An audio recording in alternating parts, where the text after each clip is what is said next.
I understand you're a regular participant at the actual vigils. How long have you been attending the actual vigils at the slaughterhouses? Honestly, kind of been trying not to go for a period of time because I didn't think it was something that I could deal with emotionally, and I finally went last year. It's hard to explain because there's kind of two sides to it. It's an extremely emotional experience when you're actually looking at these animals and you're making eye contact with them and you're having some sort of emotional connection with an animal that you know within minutes is no longer going to be alive. And then on the other hand, it's also a very powerful experience in terms of community, where you're seeing all these people come together, people that you've never met before that are all supporting one another. But when you're actually confronting it personally and you're looking at these animals, it's a totally different dynamic and it's a totally different experience. And I really think that it's so important for us to be doing, not only for us and our own activism, but also in terms of for the animals as well, trying to give them some sort of connection or some sort of compassion within their very short lives.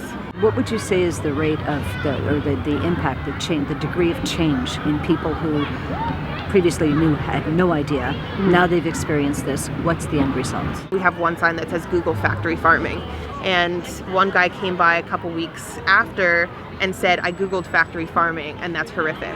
So whether or not you really know whether or not you're changing people's minds, there are people going home and actually looking into things and actually saying like, why are these people out here and what are they doing? I'm actually going to do my PhD. I'm moving to BC at the end of the summer, and my research actually focuses on activist repression in Canada. So for my MA, I looked at the Canadian legal system, and I called it the dual failure of the Canadian legal system, and how we're failing animals in terms of animal cruelty legislation, but then we're also failing animal activists by criminalizing them for things like giving water to pigs.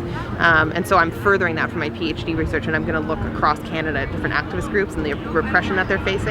You're facing charges this summer for simply giving a dear pig who was completely dehydrated, fearful, in a truck, waiting to go to slaughter. We have no idea how many hours that poor soul had been in transport without food or rest or water. Yep, of course. You gave him some water, and now you're actually facing the Canadian judicial system as a result thereof. The case has resonated with people because they understand that if there's a thirsty animal, whether it's a dog or a bird or a pig, the right thing to do is to give them water. Initially just wanted everyone to experience what I experienced, seeing the animals firsthand, facing them face to face and having them look in your eyes and plead for their lives. We know that it's better to look than to turn away, and it's part of the solution to changing the world.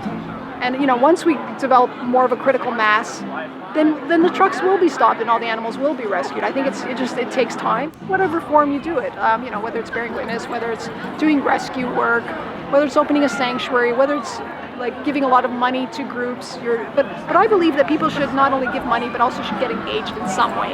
Our own group, we really believe in advocating veganism. We think it's a strategic issue. I mean, there's so many different causes to support for animal rights, like anti-fur campaigns, anti-animal experimentation, so forth. But we feel that veganism is a strategic issue just in terms of the number of animals that are used. I've been doing these bearing witness vigils for 5 years, and I got burnt out a few months ago. It's not going to stop me. I'm spending more time healing myself, but I know I'm going to continue to do the vigils. So I understand that there's a cost that comes with the work that we do. Toronto Pig Save, Toronto Chicken Save, Toronto Cow Save, they're all available on Facebook. Is there a particular website, or do you prefer the social media? We have one main website, which is TorontoPigSave.org, and then we also have a worldwide, thesafemovement.org, for all the different safe groups. Perfect.